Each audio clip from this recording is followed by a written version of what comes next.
Guys, good morning to all of you. Today we will discuss about active mass and some discuss about this topic at the last lecture.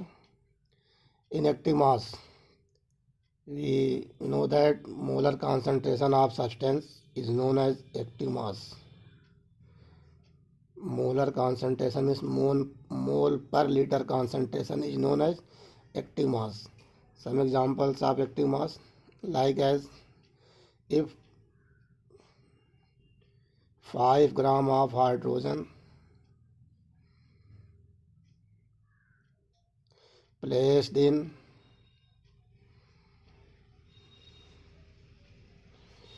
2 liter of container.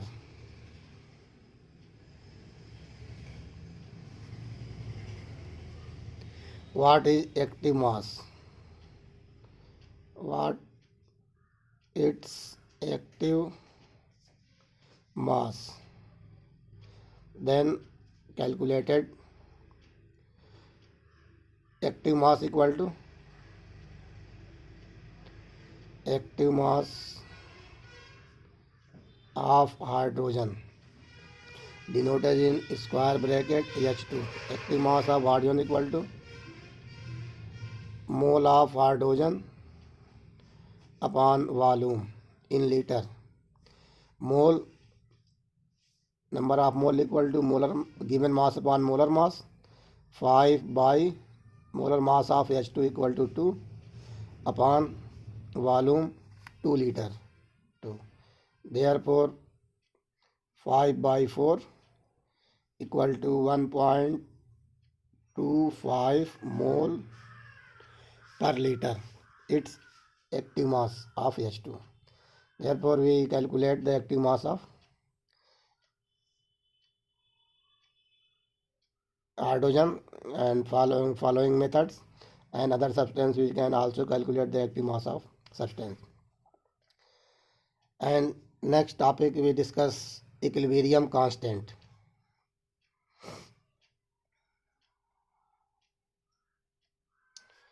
Equilibrium constant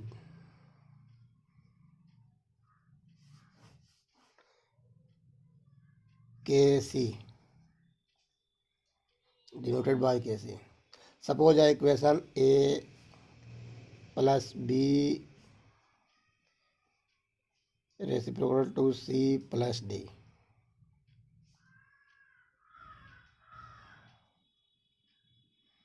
A plus B equal to C plus D. It is forward reaction and it is backward reaction R2, R1 and R2. According to law of mass action, according to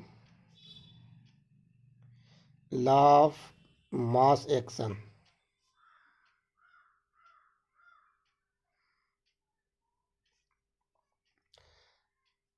R1 rate of forward reaction is directly proportional to the active mass of A and B.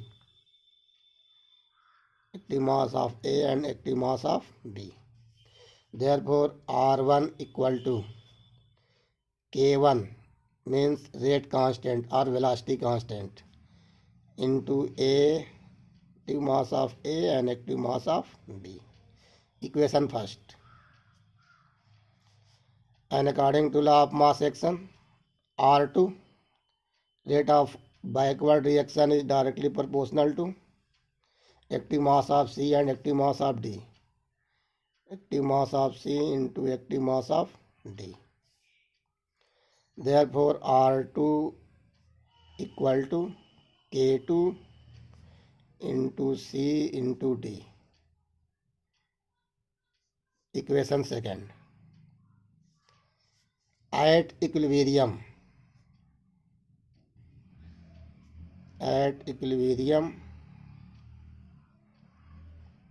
we know that at equilibrium rate of forward reaction are same as the rate of backward reaction. Putting the value of R1 and R2 from equation first and second, then we say that RK1 A active mass of A and active mass of B R1 equal to K1 A into B equal to R2 equal to K2 C into D active mass of. Therefore, we can also written as K1 upon K2 equal to C D upon A B. K1 equal to velocity constant of first reaction and K2 equal to velocity constant of second reaction. Means both is the ratio of the, this value is the ratio of the a constant. Therefore, their value is denoted is other constant known as Kc or equilibrium constant equal to C D upon A into B. So this equation is known as equilibrium constant for the following reaction. तो ये equation आपका equilibrium का इस reaction के लिए equilibrium constant को define कर रहा है. इक्विलिब्रियम कांस्टेंट की यहाँ पे डिफिनीशन दे सकते हैं, यहाँ से दे सकते हैं कि ratio of the forward reaction, ratio of the velocity constant of forward reaction and backward reaction is known as equilibrium constant. First definition यहाँ से इक्विलिब्रियम कांस्टेंट की कि ratio of the velocity constant of forward reaction and backward reaction is known as equilibrium constant. यहाँ से अगर आप definition देंगे तो ratio of the product of active mass of product and active mass of reactant is known as equilibrium constant. Means active mass of product और active mass of reactant के का ratio equilibrium constant कहलाता है. तो definition यहाँ से clear है कि equilibrium constant is the ratio of velocity constant of first and second reaction और forward and backward reaction. And from this, equilibrium constant are defined as the ratio of product of active mass of product and active mass of reactant is known as equilibrium constant. The equilibrium constant Kc equal to under root C upon under root D, or you also denoted product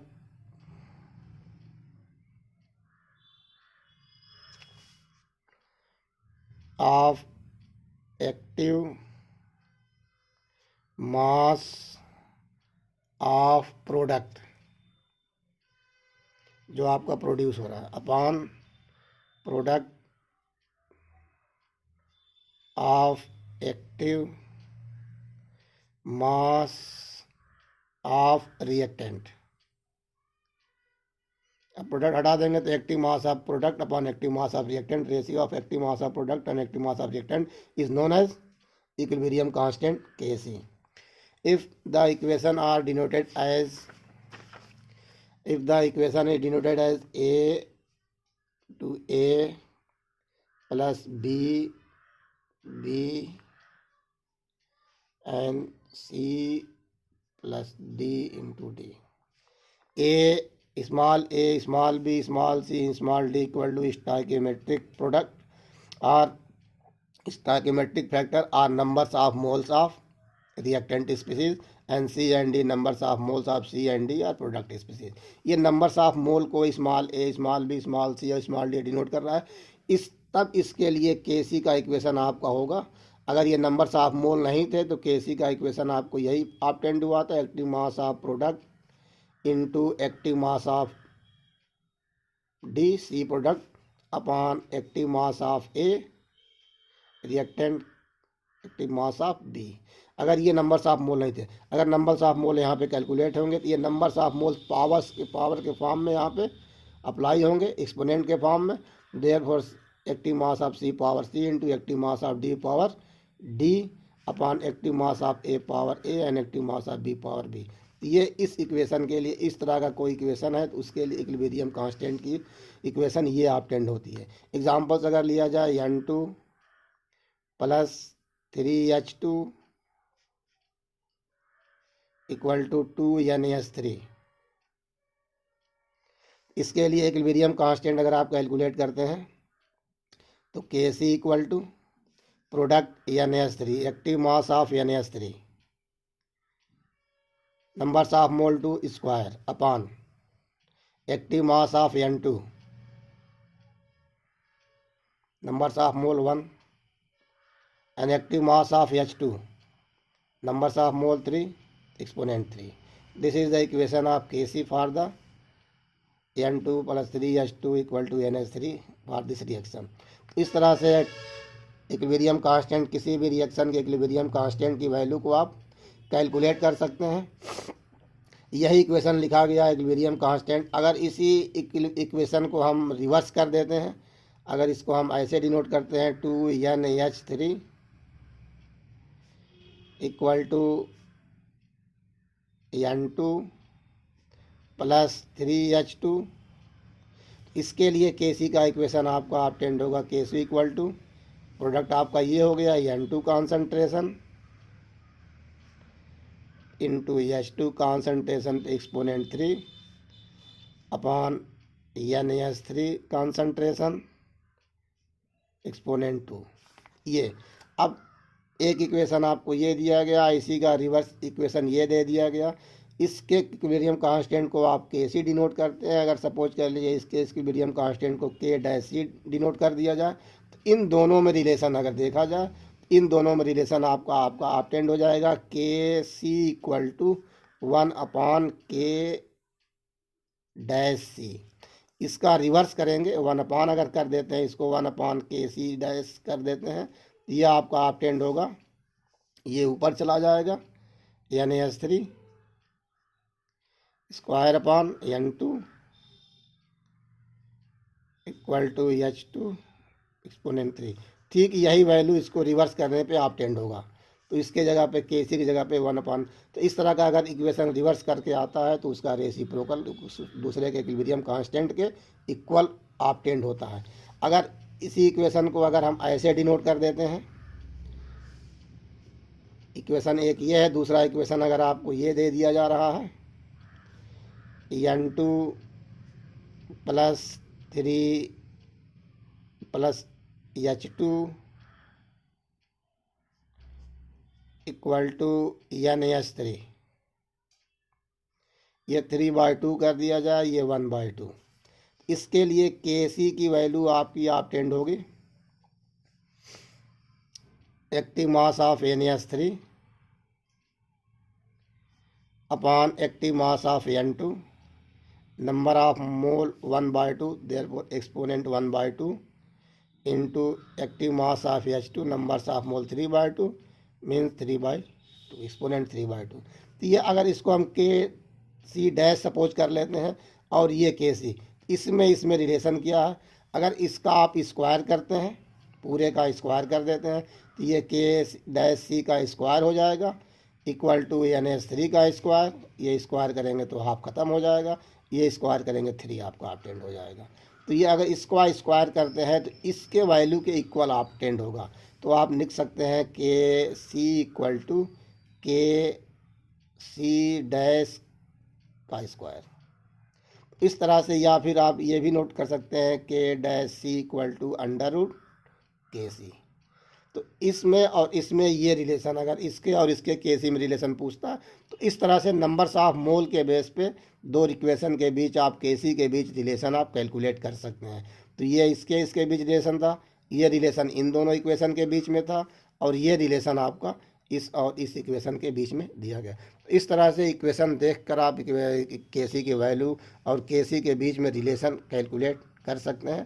तो equilibrium constant और equilibrium law को define किया गया है। At a given temperature the product of concentration of reaction product raise to the respective stoichiometric coefficient means ये numbers of mole coefficient in the balance chemical equation divide by the product of concentration of reactant raise to their individual stoichiometric coefficient as a constant value, this known as equilibrium law और chemical equilibrium.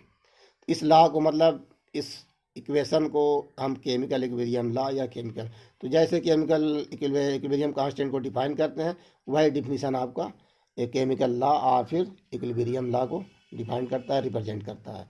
तो इस तरह से हम किसी भी chemical reaction के equilibrium constant या इक्विलिब्रियम की वैल्यू को कैलकुलेट कर सकते हैं।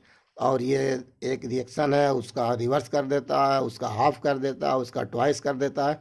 तो उस रिएक्शन के बीच में हम के सी के बीच रिलेशन इस तरह से हम ऑब्टेन कर सकते हैं। या के सी इक्वल टू के डैश सी स्क्वायर लिखा गया है, या फिर के सी इक्वल टू अंडर रूट के सी, इस तरह से हम डिनोट कर सकते हैं।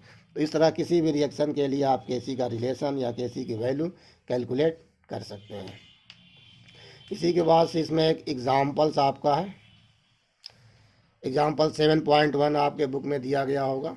उसमें एग्जाम्पल्स आपका है कि total the following concentration were obtain the formation of NH3। Reaction आपका इसी इक्वेशन के लिए दिया गया है, N2 plus 3H2 equal to 2NH3। Problem आपका 7.1 है। प्रॉब्लम आपका है following concentration were obtain for the formation of NH3 from N2 and H2 at equilibrium. यहाँ पे कहा गया है at equilibrium at 500 kelvin and 500 kelvin, मतलब 500 केल्विन पर और इक्विलिब्रियम पे, मतलब जब इक्विलिब्रियम अटेंड है उस वक्त।